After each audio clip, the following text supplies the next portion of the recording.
believe what we heard. Who saw the Lord's power in this? He grew up like a small plant before the Lord. He was like a root growing in a dry land. He had no special beauty or form to make us notice him. There was nothing in his appearance to make us desire him. He was hated and rejected by people. He had much pain and suffering. People would not even look at him. He was hated, and we didn't even notice him. But he took our suffering on him and felt our pain for us. We saw his suffering. We thought God was punishing him. But he was wounded for the wrongs that we did. He was crushed for the evil things we did. The punishment which made us well was given to him. And we are healed because of his wounds. We all have wandered away like sheep. Each of us have gone his own way. But the Lord put on him the punishment for all the evil we have done. He was beaten down and punished, but he didn't say a word. He was like a lamb being led to be killed. He was quiet as a sheep is quiet while its wool is being cut. He never opened his mouth. Men took him away roughly and unfairly. He died without children to continue his family. He was put to death. He was punished for the sins of my people. He was buried with wicked men. He died with the rich. He had done nothing wrong. He had never lied. But it was the Lord who decided to crush him and make him suffer. So the Lord made his life a penalty offering. But we see his descendants and live a long life. He will complete the things the Lord wants him to do. He will suffer many things in his soul, but then he will see life and be satisfied. My good servant will make many people right with God. He carried away their sins. For this reason, I will make him a great man among people. He will share in all things with those who are strong. He willingly gave his life. He was treated like a criminal, but he carried away the sins of many people. And he asked forgiveness for those who sinned. Let's pray. Heavenly Father, we thank you so much for the gift of Jesus Christ, that he came to this earth and lived as a man to experience the same things that we experience, but he defeated them all when he went to the cross and died and then rose again. So he broke the chains of death that we may have the promise of eternal life. We come now and we do his commands in remembrance of me, where he comes to take the juice and the bread, which represents his broken body and his shed blood. Let us all take this communion in a manner that is worthy of him. Forgive us of our sins. In Jesus' name we pray.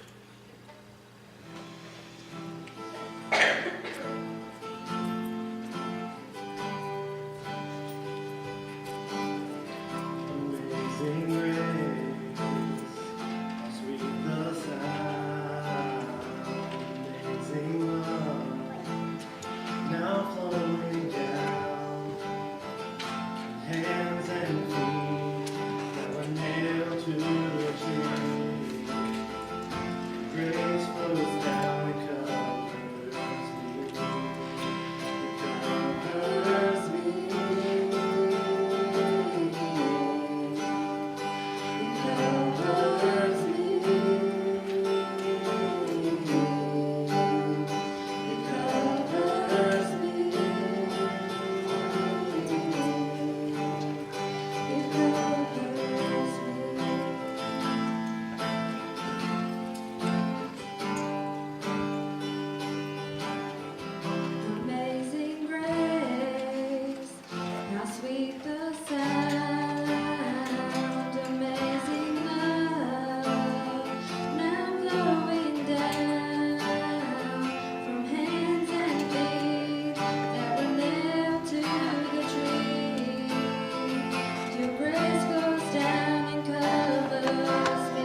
congregation and supporting the people here in Lynchburg. Also, some of it, our faith promise goes to our missions. I want to read you a few facts that I learned this week, doing some research on how our money is helping people in other places. And locally here at Camp Pitt in Chatham, we had 334 campers this summer. 43% of their income is from church giving, and 38% is from camper registration fees. So you can say that 81% comes from churches and members. And Sunlight Christian Mission in Haiti, school enrollment is at a record high this year, but they still had to turn away 150 students. Sunlight Christian Mission also sent members to a town hours away in July, held services and ministered to people there. And not one, not 10, but 120 people gave their lives to Christ. So I think we'd be thrilled if we saw a few people here give their lives to Christ. But it goes to show you what our money is doing for missions in other countries and how the impact is having.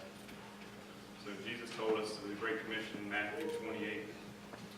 Then the 11 disciples went to Galilee, to the mountain where Jesus had told them to go. So they saw him, they worshiped him, but some doubted. Then Jesus came to them and said, "All authority in heaven and on earth has been given to me. Therefore, go and make disciples of all nations, baptizing them in the name of the Father, and of the Son, and of the Holy Spirit, and teaching them to obey everything I've commanded you. And surely I am with you always to the very end of the age." Let us pray.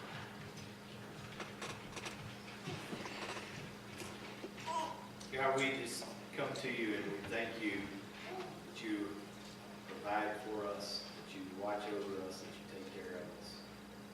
God, we thank you for the money that has been given.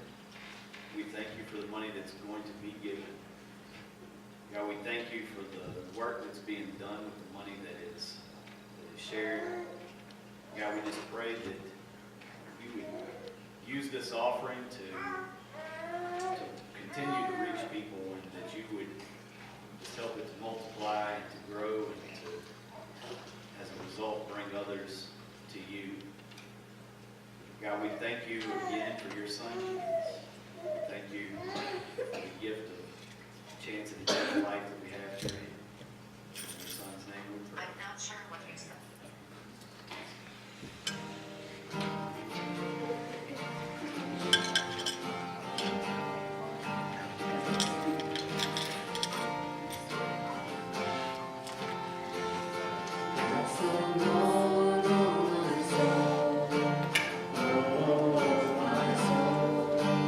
Worship His holy name.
Chris, go downstairs.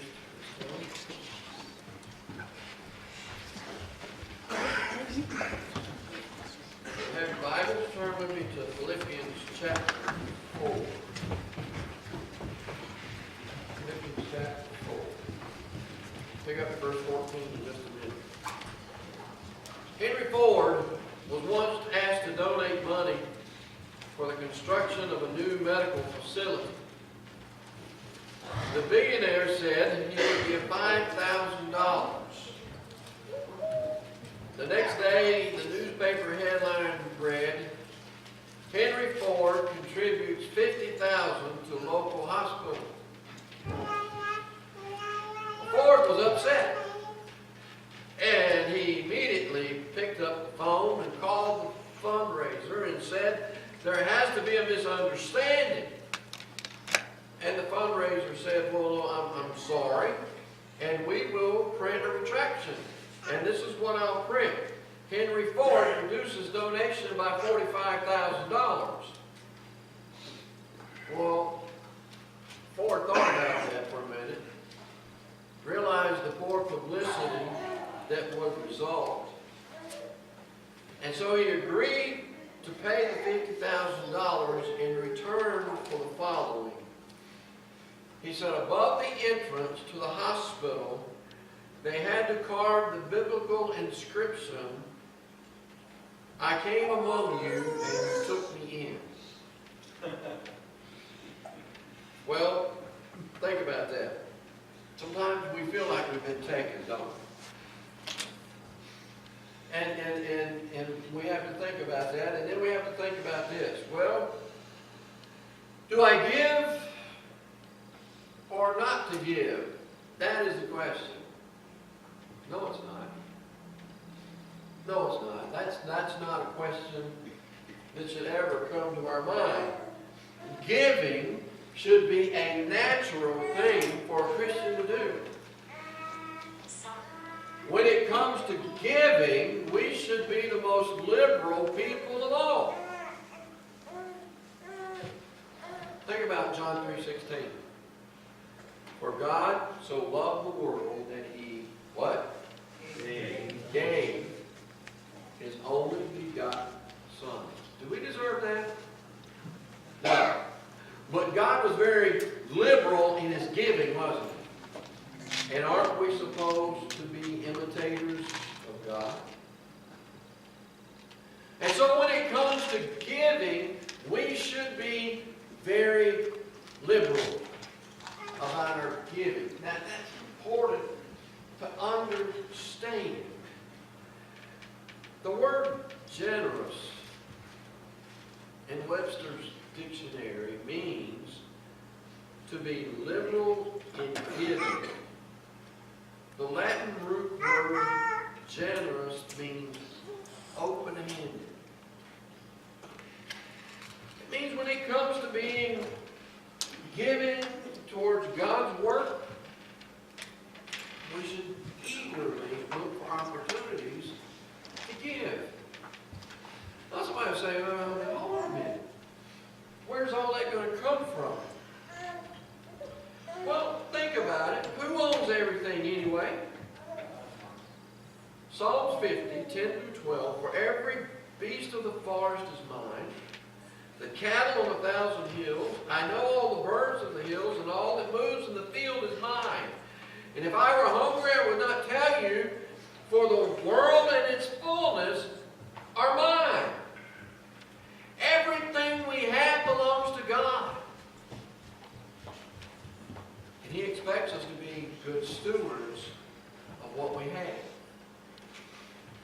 It makes me think of a parable that you can find in Mark 13, verse 34, says, it's like a man going on a journey when he leaves home and puts his servants in charge, each with his work, and commands the doorkeeper to stay awake.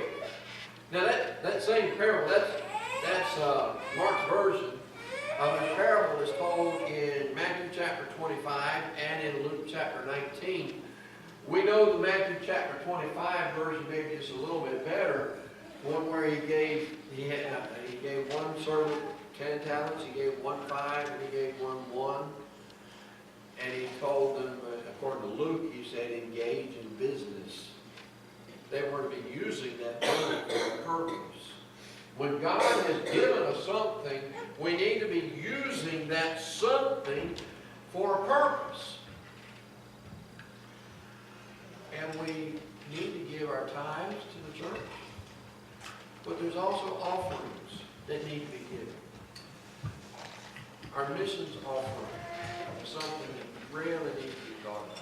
I mean, Jason gave us some good examples this morning of why we need to give to missions and what our missions money accomplishes. But many times we want to make excuses about why we can't give. And so I want us to look at this text today, and I want us to think about excuses that we would make about our giving. All right?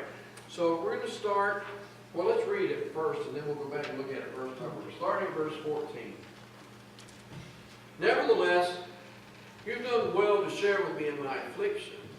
You yourselves also know, Philippians, that at the first preaching of the gospel after I left Macedonia, no church shared with me in the matter of giving and receiving, but you alone. For even in Thessalonica you sent a gift more than once for my needs.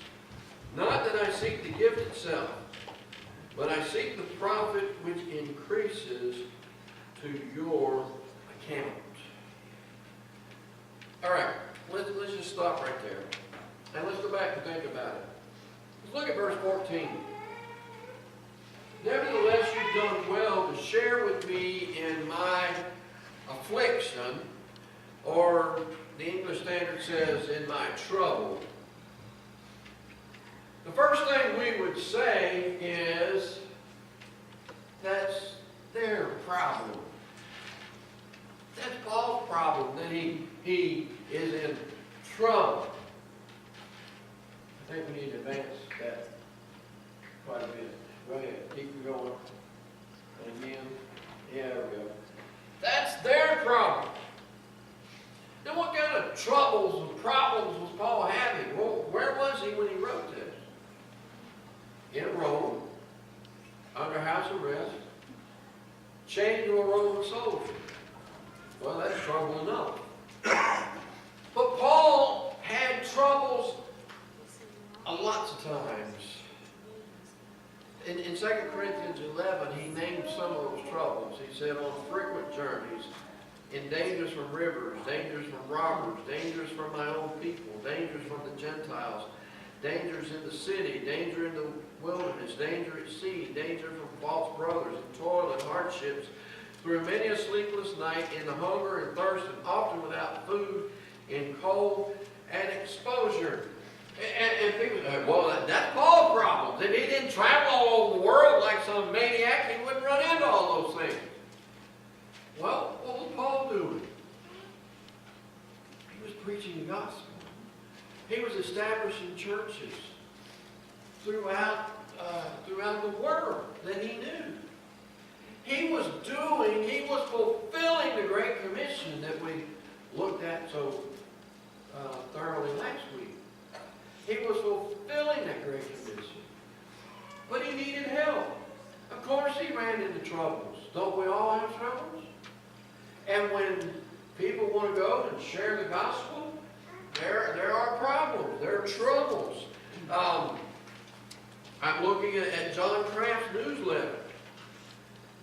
And one of the things they're running into is where are they going to live when they get to this new place in the country where they are translating the Bible? Where are they going to live? We could easily say, well, that's John's problem. John needs a visa. All right, but how's he going to get it? He's got 30 days, according to this newsletter, working on that visa to get where he needs to be. Well, that's John's problem. His children, Jeremy and Rebecca, he wants us to pray for them coping to move to this new place and the uncertainty of where they're going. I know that has to be a difficult thing on the children, and we might want to say, well, that's John's problem. But we need to understand something. The Philippians didn't see it as Paul's problem. They saw it as their problem. And they knew Paul in this particular moment had a need. And we don't know exactly what that need was, but they knew.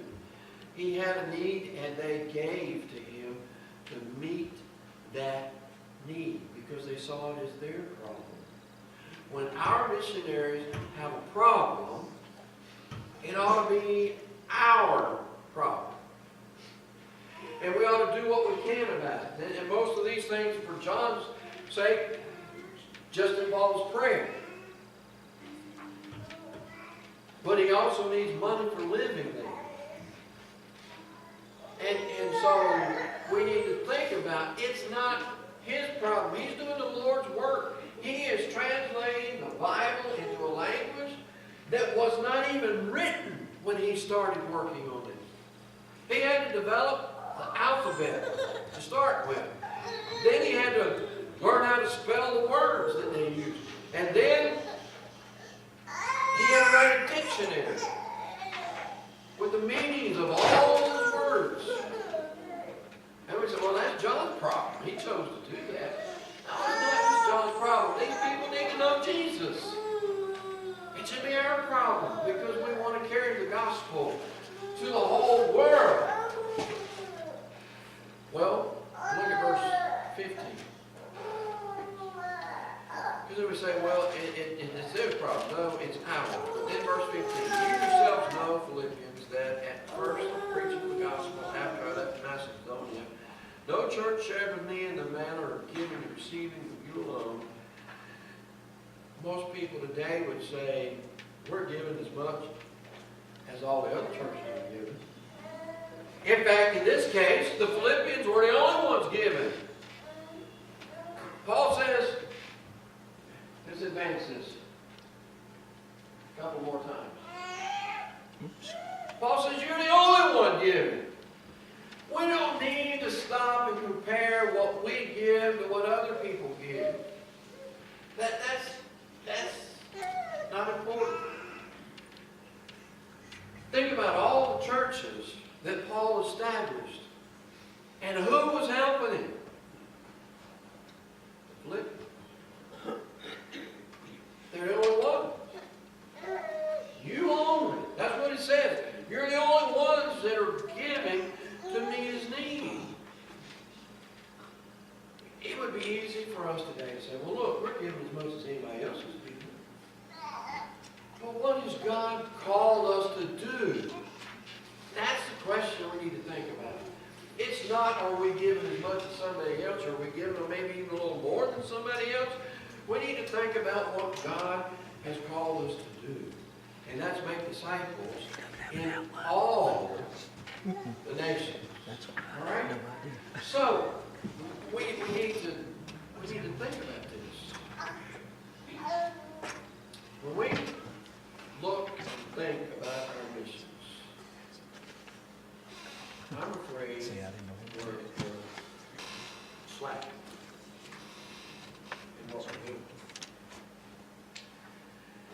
When we built this building, 99 and 2000,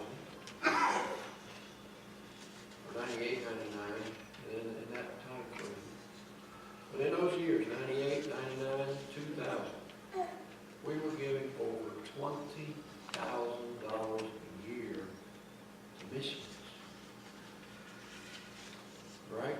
We were giving and giving and giving to missions, and God blessed us. We can get this new building. Right?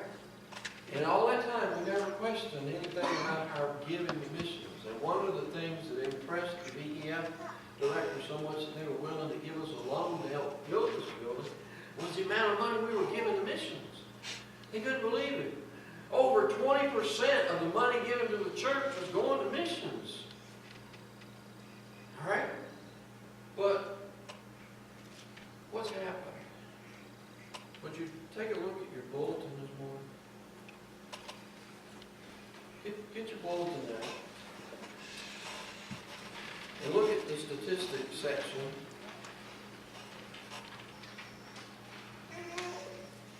And when you look at what we've given missions year to date,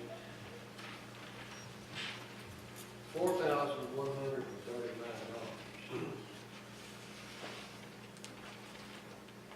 What happened?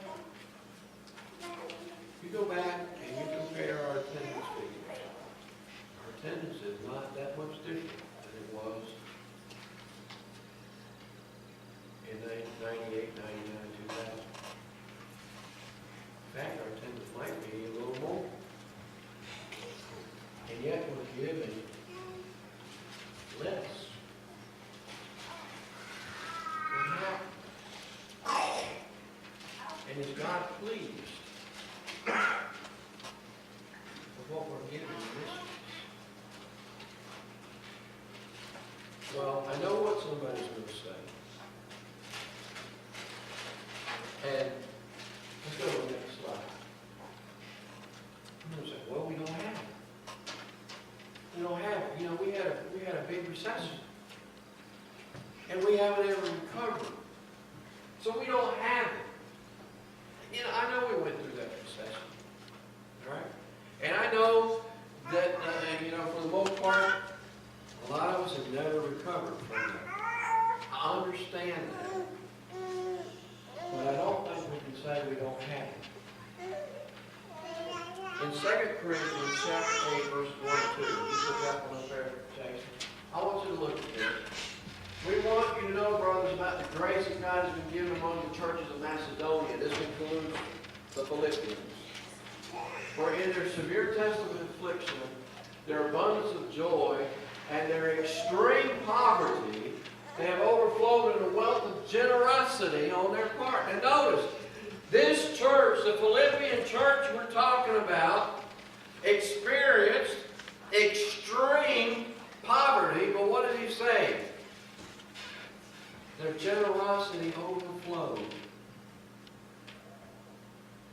How? How did their generosity overflow when they were experiencing extreme poverty? And I don't think any of us are at that point. So how did they do it? One word. Faith. Faith. They knew everything belonged to the Lord. Right? They knew that. They knew that God expected them to give. And go back and think a minute about the parable of the talents. What happened to the one that didn't use his? It was taken away from him, right? It was taken away from him and given to the one that had the 10. Because the one that had the 10 proved to be faithful. And made 10 more. We need to use what we have, and we may lose it. And trying to keep it, we can very easily lose it. And so we need to understand that. Faith is what the Philippians had. They wanted the rest of the world to know the joy that came to them from Jesus Christ. And so they were willing to give and to share in that joy to other people. They didn't say we don't have it. They just gave it out of their extreme poverty. And they were generous in their giving. That's why we call our missions faith promise. You know, I don't know where the money comes from that I give to the faith promise. I really don't know where it comes. I never stopped trying to figure that out. But I know that I give it believing God's going to supply it. And even when I didn't think I had it, I still put it there. And you know, God's always supplied it. It's always been there. You need to trust God. And exercise a little faith as we trust God. But then somebody say, well, you know, we pushed missions last year. Look at verse 16 back in Philippians 4. For even in Thessalonica you sent me a gift more than once for my needs. You know, somebody will say, well, there's so many other needs. I mean, we need to take care of the parking lot out there. I agree, we need to take care of the parking lot out there. All right? Somebody will say, well, we got to make sure the building's taken care of. Has the building become our God? Or are we concerned about what God's concerned about? You know, God blessed us with this building, and I'm not saying we shouldn't take care of it. But I'm saying we can't let the building become our God. Our God is concerned about other things. So, well, we got to take care of ourselves. Well, if you want to take care of yourself, think about what God wants. God wants people to come to know Jesus all over this world. We can't go everywhere, so we need to give to help people that are working in various parts of the world. Missions should become our priority. And we need to understand that back in 98, 99, 2000, missions was our priority. We kind of got a little lax on it. But we can do it again. We can do it again. Now somebody's going to say, oh, well, wait a minute. That's the part of the budget we don't get anything from. Look at verse 17.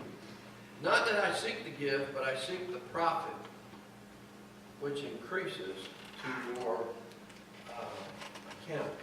I seek the fruit or the profit that increases. You know, there are so many people today that would want to run the church on a business model. Now, let me tell you this. I do think churches need to be concerned about their business, right? We have to be good stewards of what we have. But I do not think the church can operate on a business model. Businesses are looking at the bottom line. You know, how much profit can I make? Churches don't operate on profit. Churches operate on the grace of God. At least we're supposed to.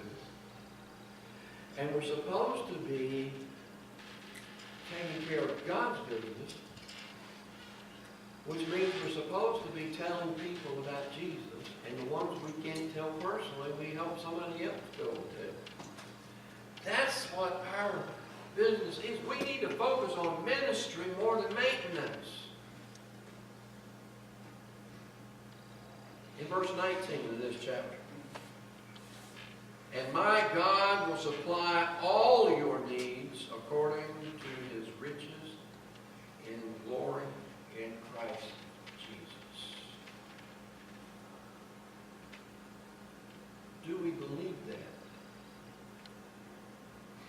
Do we believe that God has the money to do whatever?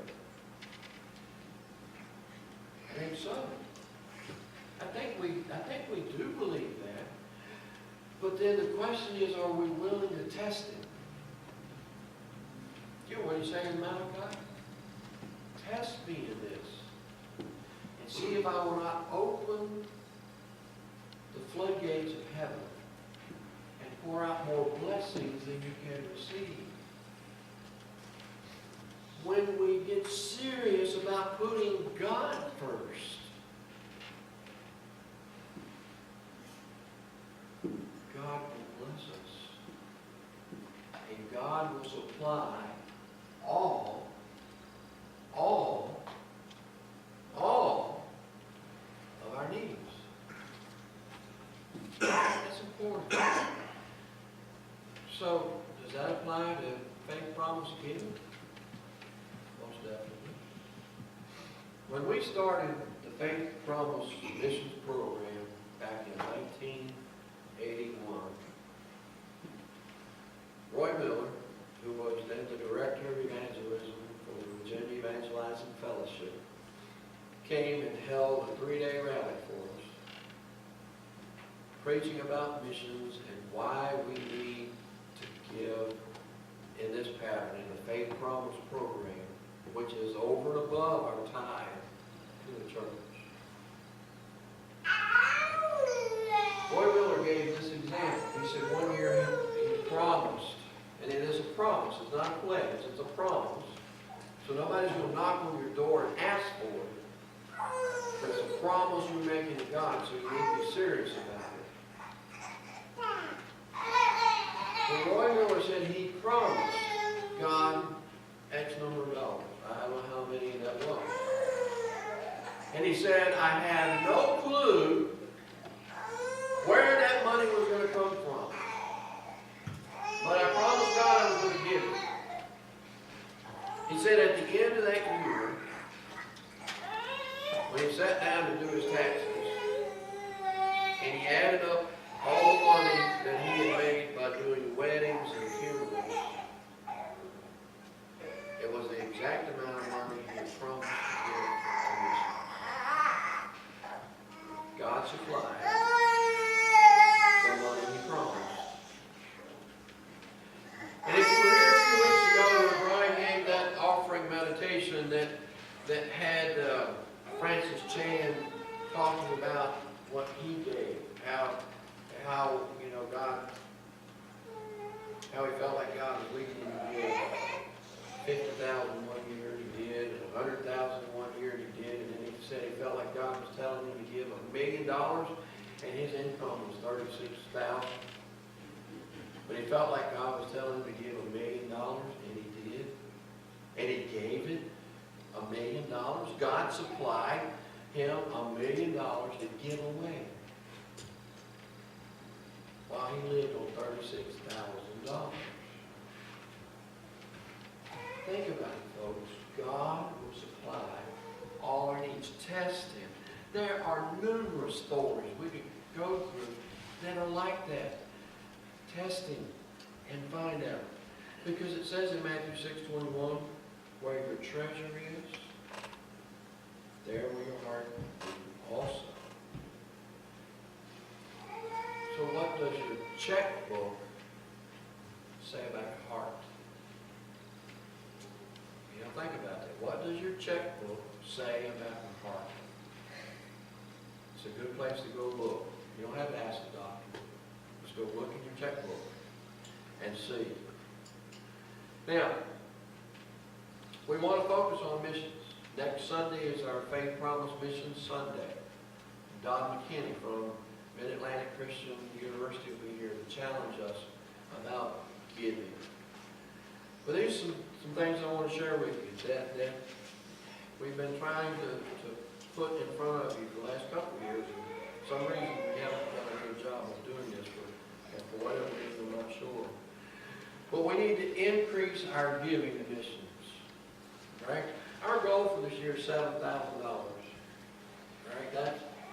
That's very doable. Right? It's very doable. Let me break it down for you.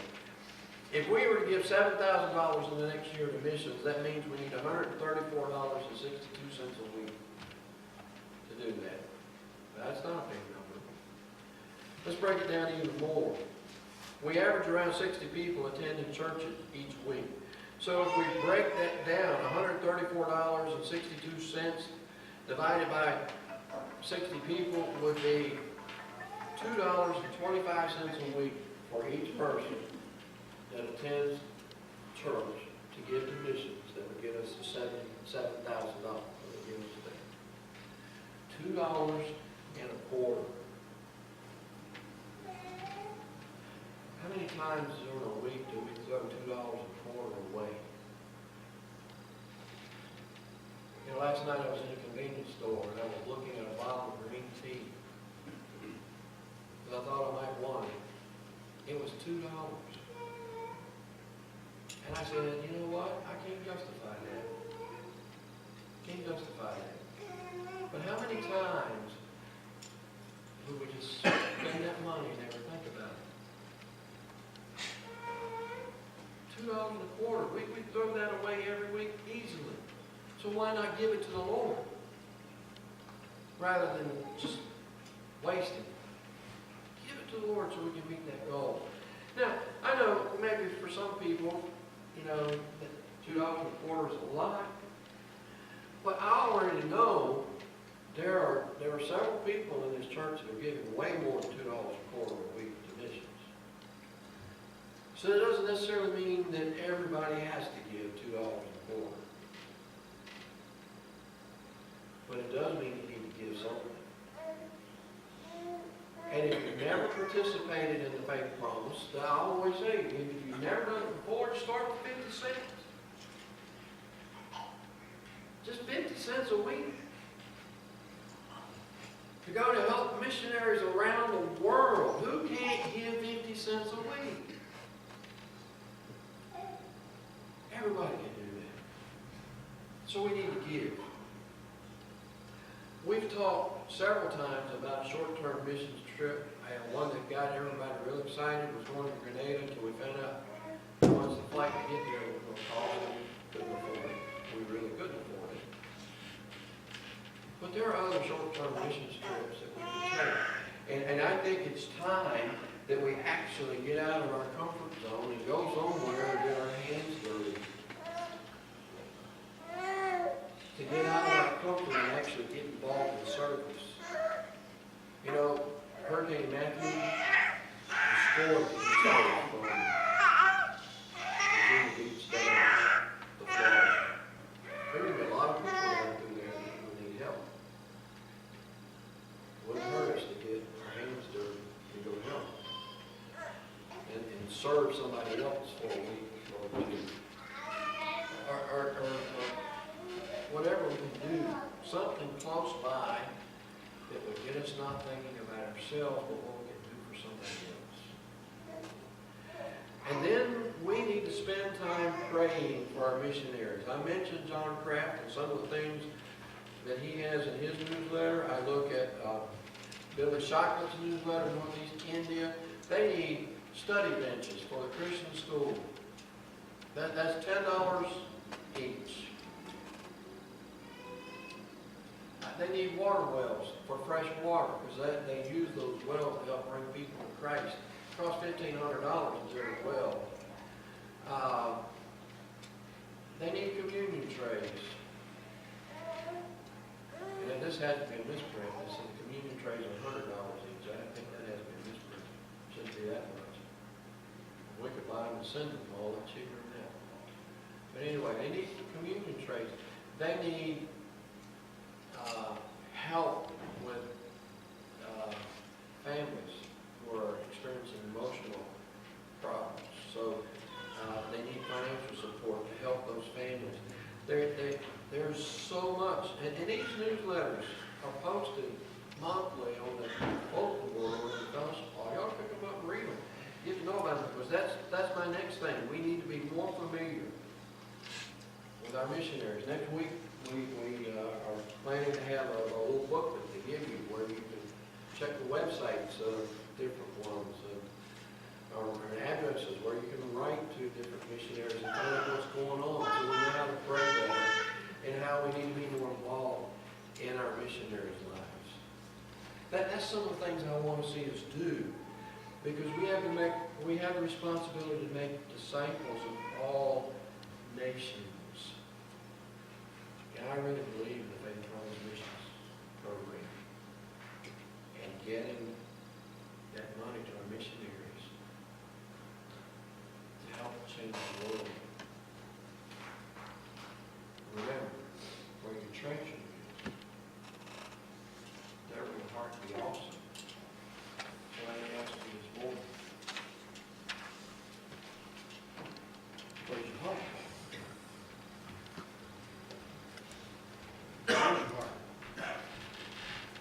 Does it belong to Christ? Are you concerned about our missionaries? Are you concerned about their financial needs? Is there more we can do to help reach the world? You know, I have several other missionaries I'd love to see us add to support. Right now, the ones we're giving money to, it's just a little bit. What do you think about it? Is your heart right with God? You have a decision you need